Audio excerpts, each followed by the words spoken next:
Good morning. Welcome to the Dr. Deborah Show.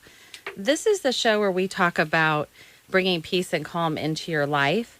And later in the show, we're going to be talking about mental health stigma. We're live at KCSB FM Santa Barbara 91.9. KCSB is a platform for cultural expression and thoughtful discussion, and we provide a diverse educational forum. I'm a Santa Barbara-based clinical psychologist, and I specialize in pediatric neuropsychology.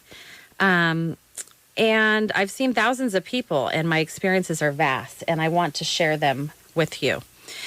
I'm a UCSB alumni, and I live locally in Santa Barbara, and this show is all about our community and how to create compassionate conversations about our well-being and health. Today on the show, we are talking about mental health and well-being with a focus on governmental policies, and also to feature HopeNet of Carpinteria. And we're here with our very special guest, Carpinteria Mayor Fred Shaw. Fred Shaw is currently the mayor of Carpinteria, and he served for 6 years on the Carpinteria City Council before becoming a mayor. Fred has devoted himself to many different causes, and for 36 years, he served to the Postal Service, where he worked as a US Postal Service carrier. He was the Chamber of Commerce's Volunteer of the Year in 2004, and he was awarded the Carpinteria Noon Rotary International's Distinguished Vocational Service Award in 2009. Fred also served our country for 3 years in the United States Navy with an honorable discharge. And before mayor, he was on the Mobile Home Rent Stabilization Board. He's been on the very active in Carpinteria Beautiful, Carpinteria Seal Watch, the Chamber of Commerce. He's a CERT graduate and board member of HopeNet of Carpinteria. And finally, he's a founding member of Carpinteria Host Program and received the Ambassador of the Year 2017 award from the Carpinteria Chamber of Commerce. Welcome to the show, Fred. Thank you, Deborah. I appreciate the chance to be here. Great. I'm so glad you're here. And we were just talking about some exciting news that we're going to share with you about some governmental policies that are coming out. And we're here talking about mental health stigma today because in recent news, I don't know if you knew, but mental health is the largest public health priority. And it's also the largest financial burden of any health issue in the world. That's according to the World Health Organization and the World Economic Forum. The Centers for Disease Control report called Attitudes Towards Mental Illness found that stigma and embarrassment are two of the top reasons why people, who have mental health issues don't seek help or medication. I always like to just remind people that issues of mental health, affect all people from all walks of life. And I also just like to briefly describe what is mental health. I think mental health comes when we have a physiological balance. So our heart and our brain and our nervous system and our thoughts feel balanced. And we feel balanced when we interact with the world around us, and that gives us a sense of inner peace. Today, we're especially talking about suicide. Suicide rates are on a dramatic rise, and both locally and globally. In fact, there was just a recent report, I think last week, that said that globally, age 13 to 44, I might be a little off on that, it's the second leading cause of death globally. So it's really a global issue. Fred, I was wondering, how would you describe mental health? Well, to me, mental health, being mentally healthy, has always sets maybe the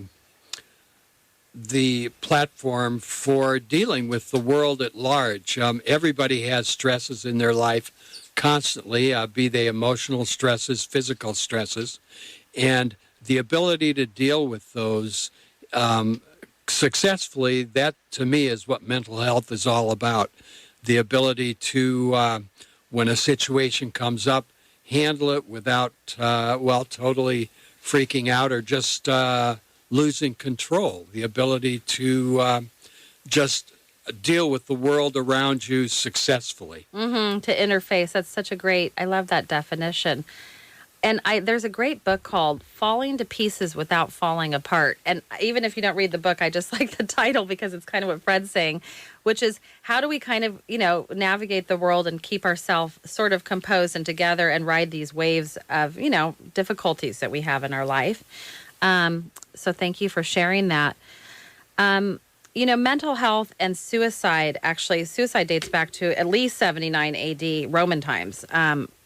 During the volcanic eruption in Pompeii, which is a small town in southern Italy, they were completely bombarded by, volcanic ash and rocks and pumice. And slowly people, there began to realize they weren't going to be able to escape. And in those days, some people drank a poison to end their life. And actually, it was considered an acceptable form of death. But currently, suicides are completed in complex and varied ways, such as gunshots, hangings, overdoses, accidents, and sometimes a combination of these. And I know it's a challenging topic, but I feel like there's no time that's more important for us to talk about this than now. And the idea that, if you talk more about suicide, that the person or people will become more suicidal, that's actually the opposite. So we really need to have these conversations. Fred, I was wondering, how do you think mental health and suicide prevention and awareness intersect? To me, one of the big issues for me is that a lot of people who have mental issues or mental health issues where they're feeling that something is out of balance in their life, and they don't feel like they can get control of it. And for me, the sad thing is many times they don't know where to turn, even if it's to a friend or something like that. And it kind of behooves those friends to be aware when something different is going on in the behavior of people close to them. And it's one of those things where you just feel so overwhelmed sometimes that it seems there's no way out. There's no other option than just ending it all, which is really quite sad because there are obviously professionals like yourself out there to help, but also just turning to a close friend or a neighbor or your immediate family, your pastor, to receive help and kind of mentally put yourself back on an even keel. Exactly.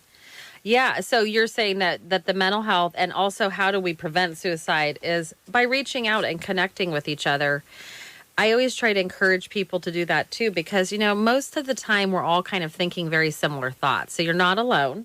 And we all get to places of, kind of feeling hopeless or helpless. I think it's, varies for different people and also how they respond varies. But, most of the time people really do want to help. I mean, they may not be perfect in how they respond, but like Fred's saying, reach out to a friend or, I do think, if you can go to a church or whatever religious place you enjoy to go to, that you can just feel like you're part of a group too. I think we all need to feel connected. When we have suicide or people who we know or love have attempted suicide, it results in devastation and turmoil and grief. And that devastation remains in the hearts of those who have had to bear this tragedy. And, usually people who have had that tragedy, then the questions rise. What could I have done differently? How could I have saved them? So those are very common reactions to, a sudden loss such as suicide. Studies that, really have shown actually now that people who have attempted suicide really looking back regret, they wish they wouldn't have even attempted that. So if you can try to get help in the beginning, even if it's embarrassing or you feel like, that there's no hope, there usually turns a corner. Fred, why do you think reducing mental health stigma is so essential? Well, to me, that is one of the major issues is a lot of people just feel like they've done something wrong when they're feeling suicidal. They think that it's something that they personally have done that they shouldn't have done, that they're kind of, this is what should happen. And I think, unfortunately, for a lot of people, for instance, in the Latinx community, it's looked down on if you have personal mental issues, and you find it really hard to make those issues known to anybody. And that, to me, is the saddest things because the majority of the people that the majority of your acquaintances, the people you work with, are more than willing to step up and help you if you turn to them and ask. And I think you become turned so inward that you forget all these friendships and these acquaintances that really those are your extended family that can help you. And, actually, locally, we do have the 211 line. And I know sometimes people get to a place where it is hard for them to make the phone call or to get somewhere.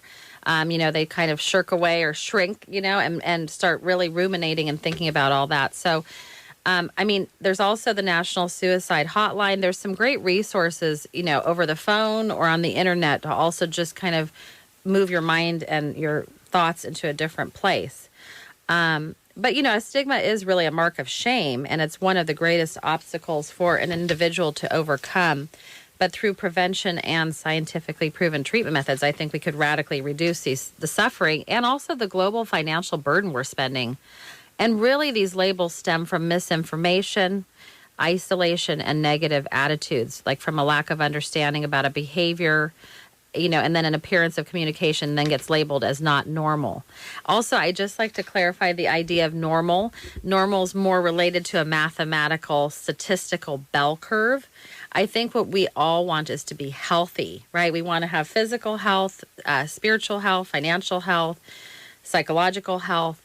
So try not to be too hard on yourself and think you need to be normal, because you are normal enough. It's just a matter of how you take care of yourself. Fred, I'm so excited to talk about the next topic, which is I was just wondering, what has your work in the political field taught you too about how, the attitudes that are held toward mental health?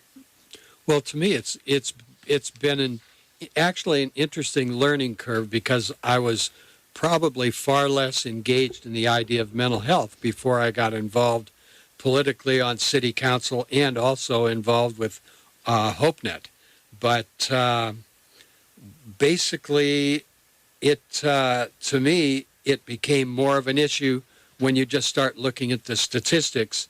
And as someone who helps run a city, it's one of those things that you don't think about until it happens, and you wonder, why did that happen? What could we have done to prevent that? To that point, more and more, even with as our city is focusing on renewing its general plan, one of the important parts of that is health and mental health in general for the city. That's actually one of the pillars that we're looking at to rebuild our general plan, because you realize that you want the people in your community to be happy and to be mentally healthy, and that means that you've got to put in the time and the resources sometimes to be able to make that happen. Right, because we maybe don't have the infrastructures there. Is that what you're pretty much saying?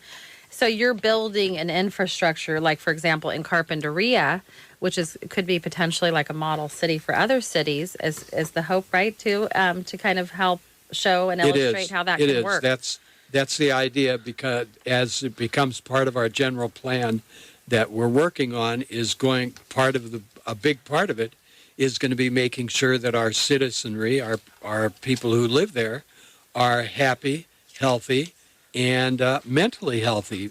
We have had several suicides over the last few years, and HopeNet, our group that both Dr. Foster and I belong to, we have been working to try and make the general public, more aware of that. Also, leading into that, we're trying to provide resources for people so that they can not only avoid the issues, but avoid the stigma of ignoring the issues. Right, because awareness is really key. I always tell when patients come and see me and they say, I need to fix this or it's broken.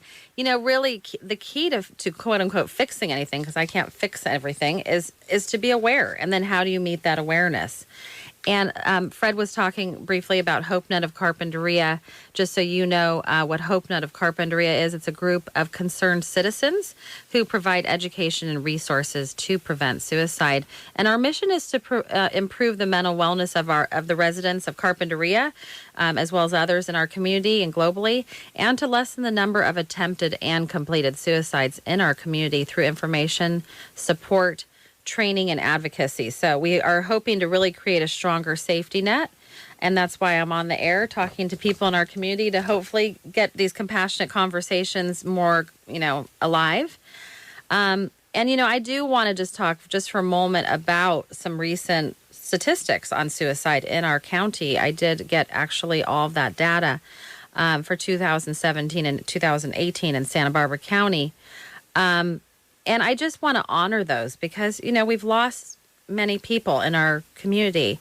And I feel like sometimes that doesn't get brought out into the public. So just broken down by age, 20-year-olds and under, we've had 7 suicides. This is just in 2017-18. 20 to 40-year-olds, 20 suicides. Actually, I think this is 2017. And 40 to 60-year-olds, 30 suicides. And 60 years and older, 26 suicides. So we've had a lot of suicides here. And when I talk to people in the community, they're always saying, oh, I didn't realize that was happening. But the numbers are really staggering. And so we do need to really address it. So I'm so thankful that you have started this process. How do you think that our governmental agencies accept or reject mental health stigma? I think for the longest time, they kind of just pushed it. And that's from the national level on down. They kind of pushed it under the rug. And basically the mental health professionals were aware of it. But the majority of the public really, they would gloss over it. They might see something in the local paper or hear it on the news, but then something else comes up the next day and they forget it. But I think moving forward, I think the public is becoming more aware. A lot of cases, it hits much closer to home. I know we didn't really think much about it in Carpinteria until we had several suicides over a period of a couple years, and all of a sudden people are realizing, but I knew that person. Mm-hmm. What could I have done? And so it's finally starting to sink into the consciousness of the general public that, yes, there are people who are in crisis as far as their mental health, and they need help, and maybe on their own they can't get to it. So we're paying more attention to those folks in town and noticing possible changes and things like that make us more aware of the possibility that they might be thinking of ending their own life. Mm-hmm. And well, to that end, actually, HopeNet distributed several thousand little cards, suicide prevention cards, that kind of give anyone, they can just put it in your wallet mm-hmm. and give you an idea of the things to look for, changes in behavior, things like that, and what things you can do to help. And a lot of times it could be something as simple as just someone to talk to, or someone who could tell you, well, why don't you call this person or this person, and sharing a resource or two. And I think that's significant. And we've been distributing those actually around Carpinteria. Fred is only going to be here till 7:30, and I want to make sure to share with our listeners a little bit about this exciting program that you were, just because I want to make sure to get that in there, and then we can also talk further about how you're going to be collaborating on a statewide level, right, with other people, and maybe you could share with our listeners about that, because I'm so excited to hear this news. Well, what's happened is every year I'm on the board of directors for the League of Cities, and every year, and that's the lobbying arm for all 482 cities that are in California, and every year we set specific goals for what issues we're going to work on.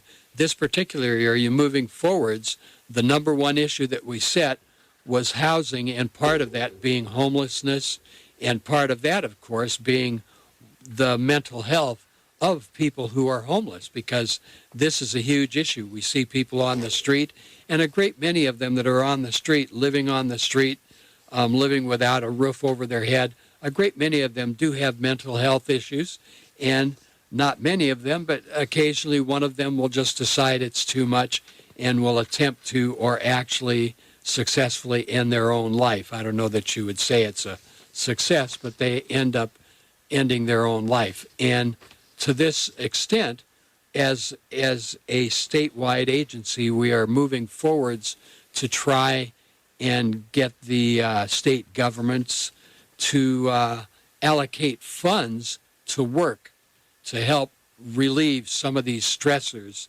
that are causing these mental health issues for not only homeless people, but also people in the public in general, especially people that are living day to day, check to check, that kind of thing. These are people who have real issues, and sometimes that affects their mental health, and we've got to go after that right at the start and try and make their lives better so they're not so stressed and don't feel like there's no happy outcome.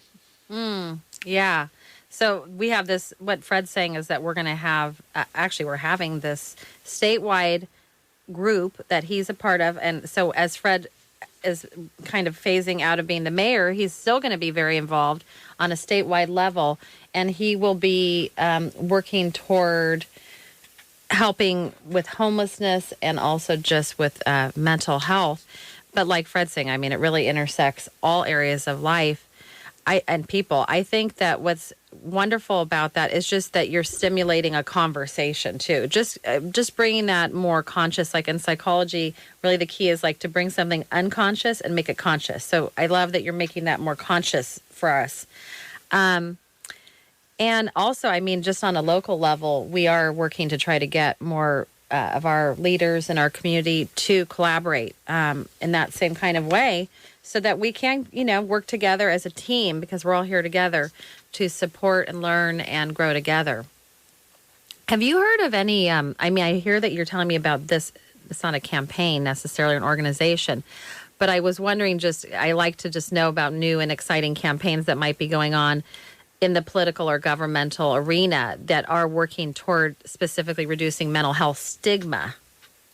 I know it's a very specific question there. It's a very specific question.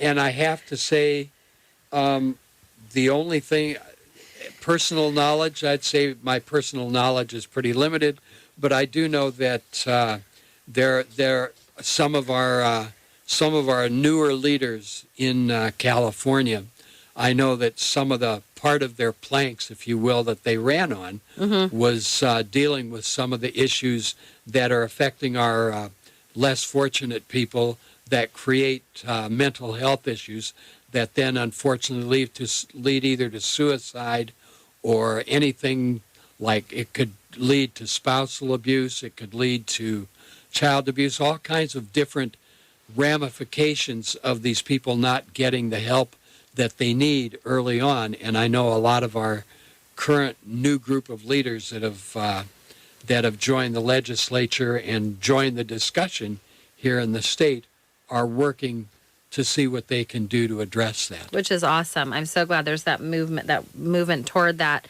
I think that just shifting our way we perceive mental health is so key because, there's a UC California, Berkeley psychology professor that said the worst stereotypes of people with mental health issues come out of, depicting or kind of saying that people who have mental health issues are incompetent, dangerous, slovenly, undeserving. And in a May 2018 it's a Journal of American Medical Association psychiatry article, it supports the need for early intervention services to reduce suicide rates. Santa Barbara County, actually, I have the statistics more accurately lost 61 lives to suicide in 2017. It's a big number. And as of July, which is when I had compiled the other statistics, we had lost 28 lives. And I know that number has actually gone up since July for sure. Fred, I know that you're going to be doing this statewide program, and I'm so excited about that. Do you think that how do you think that governmental policies could be brought more into it? Like, how could people get more involved in those policies locally? Like, if, say, somebody said, oh, I have a relative or I have a friend, and, it's so important, kind of like how we got involved at HopeNet. How could people get involved to be more proactive, to stand up for an idea that they think is so important? Well, I think mostly it is just that. It's getting involved. It brings to mind something that happened at our at the high school level here in South Santa Barbara County, or actually the entire county, is that the kids have noticed that they're periodically losing a classmate to suicide. Right. And so they created their own mental health clubs. And I think it doesn't necessarily have to be something that's formal in the sense of a government program, Right. but just people getting together who care about this issue. And like HopeNet started, they get together and then they start collecting information. They start putting information out. They meet regularly or semi-regularly just to discuss it and figure out what small ways they can do that might make a difference, whether it's something as simple as encountering a homeless person or encountering someone who is obviously under a great deal of stress, and speaking with them, talking to them, listening to them, and showing them that there are resources out there for them. And I think that's key, is just get involved. And also just listening. I had Anthony Rodriguez of he does the crisis response in Santa Barbara. It's called Santa Barbara Response Network. And he himself is actually a survivor of suicide attempts. And I love what he said, which is you don't have to have the perfect answer. Just listen. And you could let the person know that you don't have the perfect, answer, but just let them know that you're there to listen. Fred, I know you have just a couple minutes left. Is there any other ideas or thoughts that you want to share? And then after actually Fred leaves, we're going to be talking with Lisa, who is the director here at the radio show, about the Thomas Fire. As we come across, the anniversary, I think people are really remembering the Thomas Fire and the mudslides, and also as it rains today, people are thinking about that.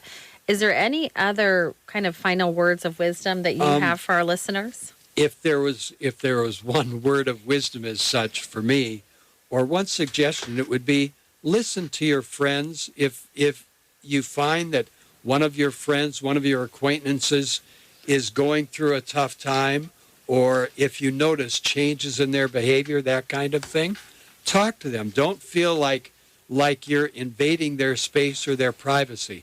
Believe me, if they think you are, they'll tell you. But more often than not, people who are in a crisis situation really are looking for someone to talk to, someone who cares enough to take the time and be interested in what's going on in their lives. So for me, that's key. Just neighbor to neighbor, friend to friend, acquaintance to acquaintance.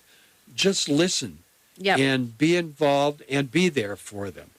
I love that. That's probably the best single thing you can do, and hopefully that'll move everybody to start thinking the same way. Once one person does it, then another person, it's kind true. of like a set of dominoes. It is that way. And that's kind of, I think, the direction we need to go. And I think we are moving in that way. I mean, I think there's a real synergy. It's kind of like you put a little pebble in a pond and it ripples out. And I think we're actually really, it's a slow process, but I think we are rippling out waves of peace.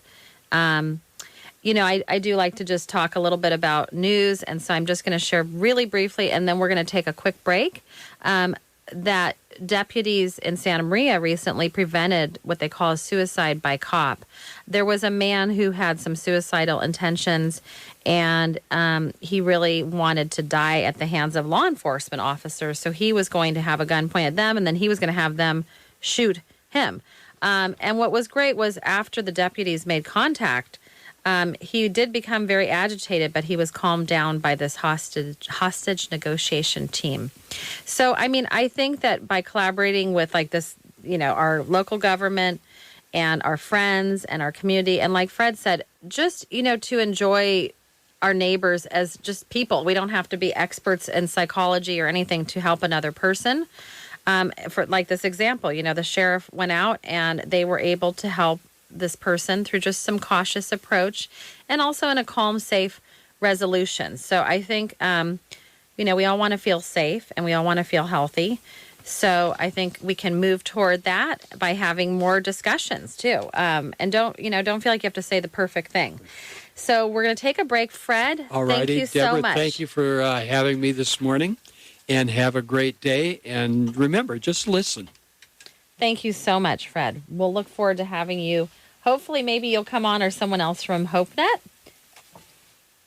Community alone, 1 in every 4 people will have a mental health condition this year. Unfortunately, only a fraction of those who experience a serious mental illness, such as depression or bipolar disorder, will seek treatment or support. For over 7 decades, the Mental Wellness Center has been responding to the critical needs of people in the Santa Barbara community and their families who are impacted by mental illness, providing support, education, and direct services. We believe that early intervention is key and that recovery is possible at any stage. Mental health is a community matter that affects us all, and that's why we're so committed to building a community of wellness and creating hope for a brighter future. In honor of Mental Health Awareness Month in May, step up for your own mental health. Visit mentalwellnesscenter.org to learn more. That's mentalwellnesscenter.org.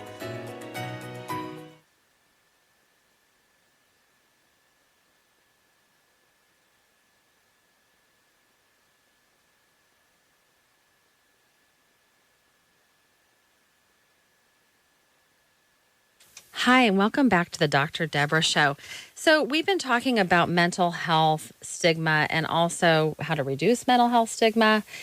And we've been talking about governmental policies that are in place or are being put in place to just kind of get things going and change our mindset about mental health.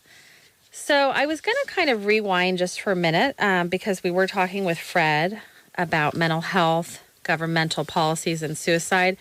Fred's currently the mayor of Carpinteria, and so he had some great ideas about what's currently happening in our community and also on a statewide level. So there's some really wonderful things to look forward to.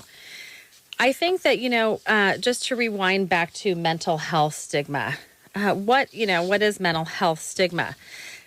I've kind of broken it down into 2 types of stigma. There's self-stigma, which is when we turn against ourselves. And so we have attitudes or discriminating behavior that are directed towards individuals. Oh, I'm sorry. It's not towards ourselves. It's social. I'm reading the wrong thing here. Self-stigma is when we internalize the mental health sufferer's perceptions of the discrimination. So, for example, if somebody feels they're different, then they all of a sudden start to feel, I really am different. And maybe they really aren't, but because someone else has said that to them, they take that and they internalize that and they believe that. The other type of stigma is social stigma, and that's where attitudes and discriminating behavior are directed towards individuals with mental health problems as a result of the psychiatric label that they may have been given. And I think that's why this radio show and also just talking in the media about mental health and mental health stigma is so key, because I think, we all get mental health issues at different times. In fact, Time Magazine has an annual special they just released, I think, last month. Last year it was on mindfulness meditation. And this year it's actually on mental health. And the back cover says that everyone in their life will experience mental illness. And it says a little more than that. I don't have the exact words, but I just think that that is so true, is that we all encounter mental health, issues. And when we have stigma, that can really significantly affect our feelings of shame, and it can lead to poor treatment outcomes. And studies have really suggested that when we have these stigmatizing attitudes towards people with mental, health issues, that it's widespread and it's very commonly held. So we need to shift that mindset to take more care of our mental health by being able to discuss our emotions, our thoughts, and our feelings within ourselves. We're going to take another quick moment and we're going to play a little public service announcement on AHA. So I hope you enjoyed that.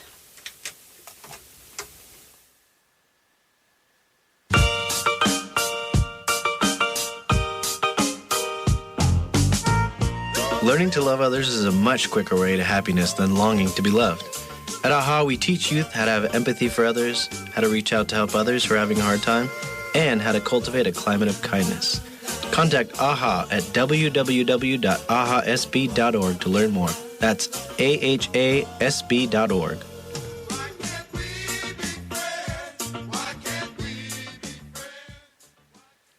Okay, we were just talking about mental health stigma here today with the Dr. Deborah show.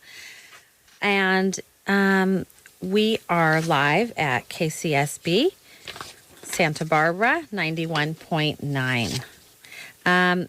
And I'm a Santa Barbara-based clinical psychologist. I specialize in pediatric neuropsychology, and I am trying to share my experiences with you and also to collaborate with our local community to create compassionate conversations about our well-being and health. And since we've been here talking about suicide rates and how they're on the rise, I know that's a very challenging topic for us. But I just think that it's so essential for us to talk about. And that's why I'm on the board of HopeNet of Carpinteria, which is the group that is a local group to prevent and create awareness surrounding the idea of suicide. And so I just wanted to share just a little more about some suicide and mental health thoughts. I think from the time that we're children, we really notice the differences in others. And so as parents also, it's very important to talk to our kids about mental health and to let them know that everybody has different issues and to have those discussions. I notice a lot more schools are doing programs that kind of embrace that. And I think we're taught to look at the world from the lens of our upbringing and the life experiences that shape us. And I think also one way we're different is how we're wired. So like a thermostat that regulates our temperature in our home. Some of us are born with a nervous system maybe that's more sensitive, and some are born with a more hardier nervous system. And so that affects how we respond to stress and also how we respond to different issues going on in our life. And those changes that we have, they're constantly occurring in our brain, in our nervous system, in our heart, and our thoughts. And some of us are able to overcome challenges easier than others, and others continue to struggle throughout their lives. So that's why we're here talking about mental health stigma. And earlier in the show, Fred was sharing that there's going to be this wonderful initiative. I think it's not an initiative, but it's a group of people on the state level who are working to create programs to address mental health and also to address homelessness. And locally, I know we have the restorative policing program where, if there's somebody that has a mental health issue going on, and they also are convicted of a crime or they're homeless, the police here have been trained to really look at that and not just ignore it, and also take that into consideration when they're working with someone. I know that in Santa Barbara County, like I mentioned earlier too, we have had many suicides, and the suicides vary, from gunshots, hangings, overdoses, being hit by a train. And I just always want to honor those people because, that's complete desperation. And the numbers are really staggering. So we have to, I think it's a crucial time for us to address the rise of mental illness and the increasingly pressing need for effective treatments. So there's never been a more important time, for us to work on suicide prevention and awareness. I think that the quality of daily living, gets hindered when we have these mental health problems. So that's a good indicator for you if you yourself or someone has issues going on, you can use that as kind of an indicator to see if the person is able to get through their days like they normally would. Are they able to get to their work? Are they able to get, take care of their hygiene? Are they able to get to their appointments? If you notice, those types of things changing within yourself or someone else, just take a moment to, stop and connect with yourself, check in. And like Fred was saying, too, to reach out to somebody. It could be a friend. And if you don't have a friend, there's some great resources online, or you could locally, there's a number called 211 where I think they're available 24 hours a day. So that's another great resource. And locally, we also have, I think it's going through spring, we have the 805 Connect. And that's a great resource, too, if you're feeling, traumatized from the fires and the mudslides that have been going on last year. I know a lot of us, it's on our mind, and we're just kind of trying to wrap our minds around that happened, and also will it happen maybe again? And so it does. It re-triggers our level of trauma. California adults with mental health issues who sought treatment, it says that only 17% reported that they did not get it. I think that number is probably not accurate, and that's why it's important to also look at your sources when you're doing your research or you're reading an article or you're watching a TV show or a movie, to think about where that information is coming from. So, because, if you're kind of operating off of information that's not even accurate, then it's not going to really help you. In the news, too, I was kind of perusing through. I noticed that last week, unfortunately, the director of the Ventura airport, he actually committed suicide. Now, he had a terminal illness, I think, and so he probably was suffering from that.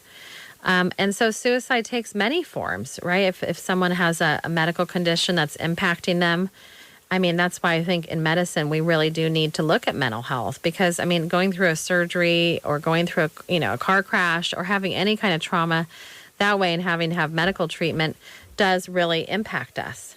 So I think that, just kind of keeping those conversations going and realizing, okay, what am I sensitive to?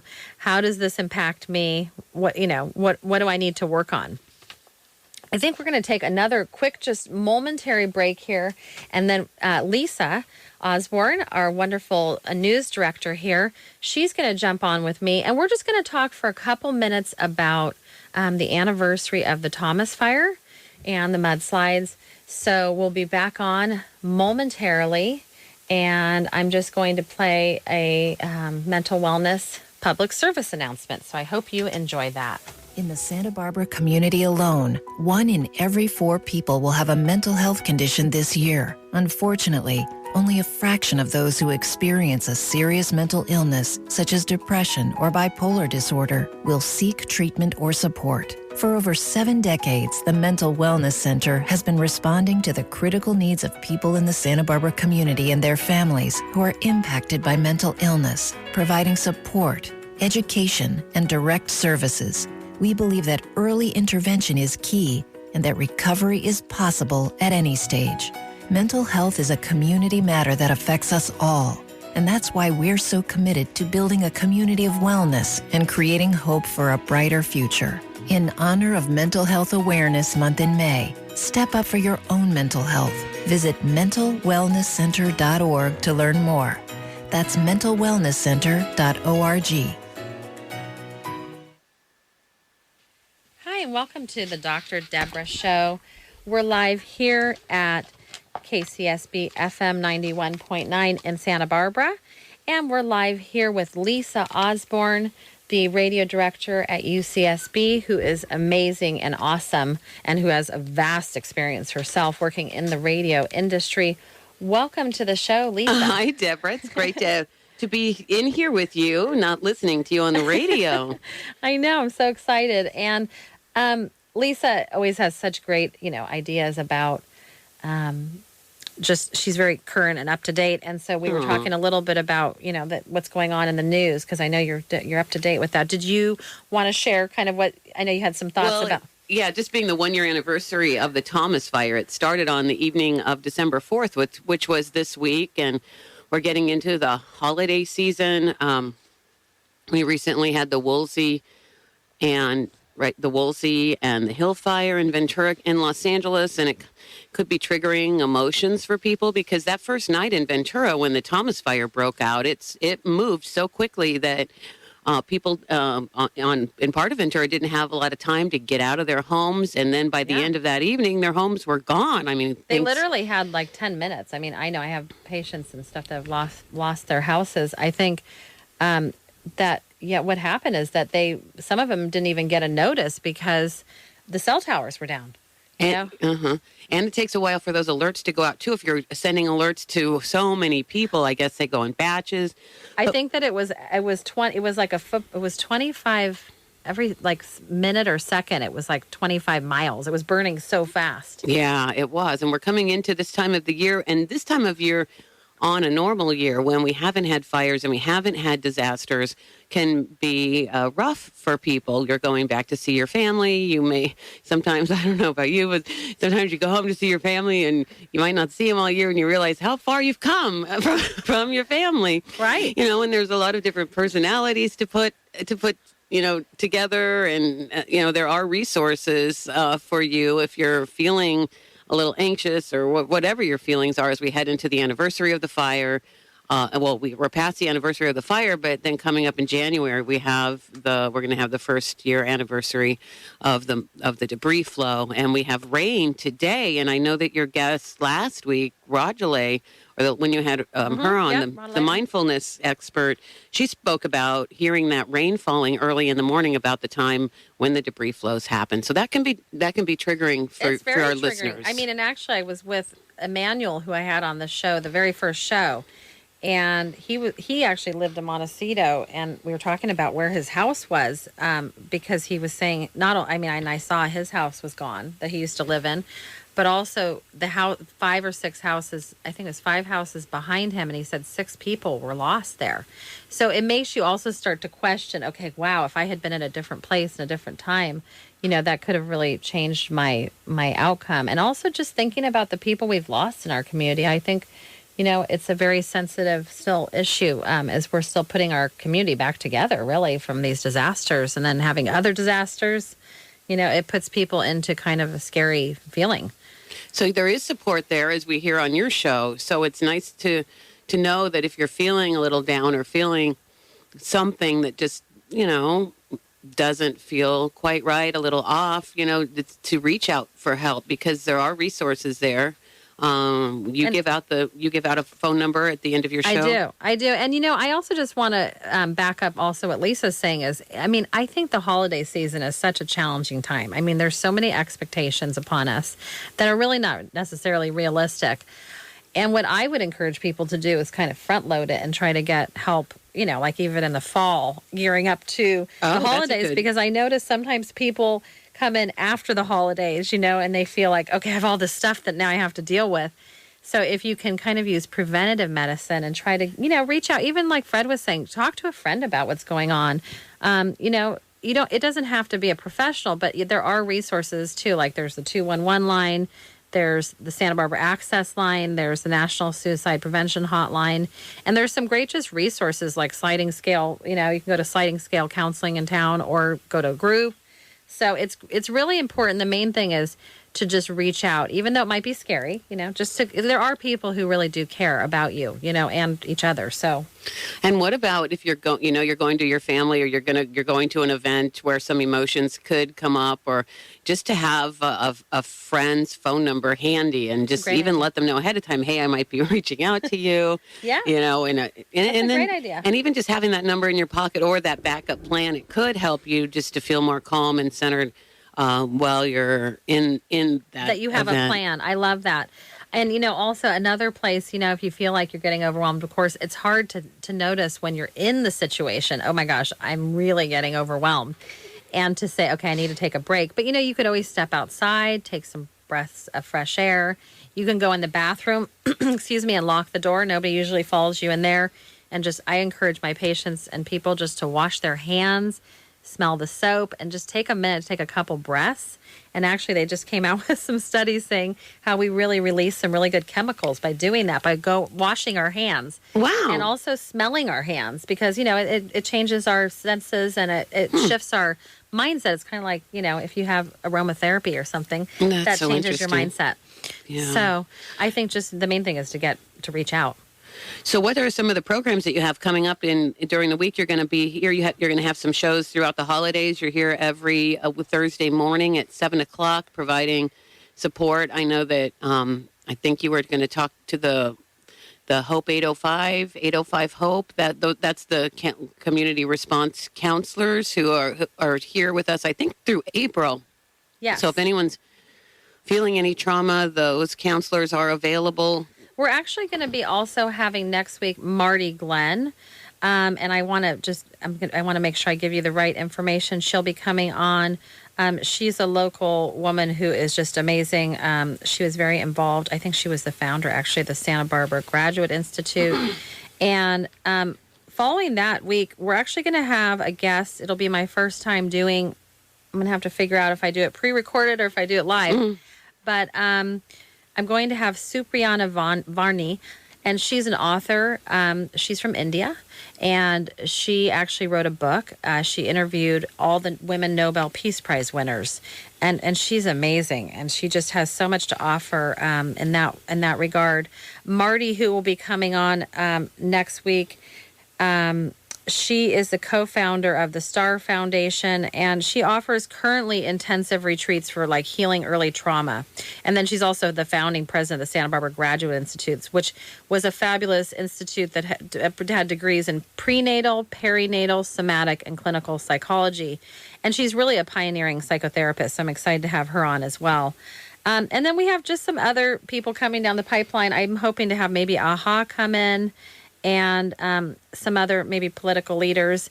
And if anybody has suggestions of, if there's an alumni that's listening, or a UCSB person in our community who has, some wisdom to share, that has experience with mental health, we're open to suggestions. So we're excited to have those people coming up. And you were also talking about having someone from the Sheriff's Department talking about they have a dedicated person, and it's Dr. Lee, who is working on with the deputies and officers on mental health cases and calls, and it's really important. I was talking with Kelly Hoover at the Sheriff's, and she said so many of the calls that the law enforcement is getting now are tied. There's a mental health component involved. Which and makes sense, yeah. Because these are stressful times. These are times unlike any other that we remember living in. So anything that you can do to be nice to yourself, and just be gentle with yourself. Take a little time. I don't want to give advice to people, but just finding the joy in life, however simple it is, and giving yourself permission to do that. Sometimes it's just a few minutes of stepping away from what's going on in life that might be stressful, that could be helpful. And actually, even just putting your feet on the ground and noticing, your connection to the earth. And, if you take in 3 breaths, that's very helpful. I think, the Buddhists are very into 3s, and if you can, in through your nose and then out through your mouth, that kind of helps you focus on the breath and just be appreciative of the breath, because I think sometimes we forget, just the very simple things too, like, that we are on earth. It's a beautiful place, and that, we can breathe, which is wonderful. And our heart is working so hard to keep us alive. So there's some really beautiful, simple things too we can honor and have gratitude for. And I think that brings us down to the ground, and grounds us too, is to not get too caught up. I know there's a lot of pressure too with the holidays, with spending money and gifts, and there's so many expectations. But I mean, the main thing is to take care of yourself and those that you love and care about in our community. And the gifts, those are nice and they're special to have, but just, your health is the main thing you want to have. So take care of that. Yeah, that's for sure. So we're coming up to Democracy Now! At 8:00 this morning. So Dr. Deborah, you're an interesting story for us here at KCSB, because you came our way through a nonprofit board. I think it's some outreach in the community. Mm-hmm. Yeah, because KCSB is a community radio station. We're here at the University UC Santa Barbara, and we're run by. We have a student staff. We have a lot of students who are programmers, but also a lot of community members. Mm-hmm. And it was decided by our student leadership this year that we wanted to reach out more into the community to offer a platform for community members who want to learn how to do radio and maybe do their own show, whether it's a public affairs sort of like you're doing here, or a music show. And you came to us, and you had to go through an 8 or 10 week training through the summer. You were on K-Juice, our starter station, and you stuck with it. You came every week and you learned, and you learned really fast. And now you're in here by yourself, this big control room, Thursday mornings with no one here to kind of show you what to do. You figured it out, and we gave you enough training, thankfully. You definitely. Lisa, you've been amazing. I mean, Lisa has had so much experience in Los Angeles and the radio business, and you've won multiple awards yourself for being amazing, right? Which awards have you? Well, that's sweet. We don't want to talk. We don't have to go into that. But I just wanted to get your experience in our last couple minutes together. Okay. Well, my experience has been what it's been like here for you. I think that I definitely didn't realize quite what I was getting myself into, because you have a private practice, and I have my family, and I'm writing a book, but actually, I really enjoy it. It's been a great experience. Well, one, I love being back at UCSB because I'm an alumni from here, and I love supporting our local university. And UCSB is such a special place. I mean, not only is it beautiful, but it has just an amazing community of people. And so I'm hoping really to also draw people in local, in our we're right here. We have a lot of brains here on campus, and just so much to share, and there's like 30,000 people. But yeah, I did have to learn to work all these. That's why you probably hear me sometimes having technical difficulties, is because there's a lot of buttons to push here, and I definitely didn't realize quite what I was getting into. But I think, sometimes if you push yourself into a place, that's new, it can be really exciting. And I've made new friends, and I've been supported in different ways that have changed my life too. And hopefully maybe I'm impacting other people's lives in a positive way. So it's really, I think of it like as an honor, really, and a beautiful gift to give to the community and to share information so we can all feel better and reduce suffering. So, I mean, I guess my motivation keeps me pushing the buttons and coming in early. That's so awesome. So, and yeah, I appreciate that we have this program here. I know you were talking about Kelly Hoover, and earlier I was actually